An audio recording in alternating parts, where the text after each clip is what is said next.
ইশক আল্লাহ তাজকিরুল কোরআন রমজানের কুইজ। আসসালামু আলাইকুম, সবাইকে মাহে রমজানের শুভেচ্ছা। ইশক আল্লাহ তাজকিরুল কোরআন 30 পর্বের কুইজ প্রতিযোগিতায় সকলকে আমন্ত্রণ জানাচ্ছি। আমি সাবিহা আক্তার।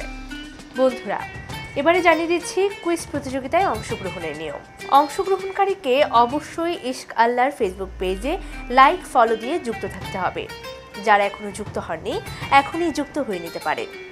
এই কুইজ পর্বটি অবশ্যই আপনার নিজের আইডি অথবা ফেসবুক পেজে শেয়ার করতে হবে এবং উত্তরদাতার জন্য অবশ্যই তা বিবেচিত হবে। সঠিক উত্তরদাতার মধ্য থেকে লটারির মাধ্যমে প্রতিদিন একজনকে বিজয়ী ঘোষণা করা হবে। বন্ধুরা, ইশক আল্লাহ তাজকিরুল কোরআন 30 পর্বের কুইজ প্রতিযোগিতার আজকের প্রশ্ন: কোরআনের সবচেয়ে বড় সূরা কোনটি? আমি আবারও বলছি, কোরআনের সবচেয়ে বড় সূরা কোনটি?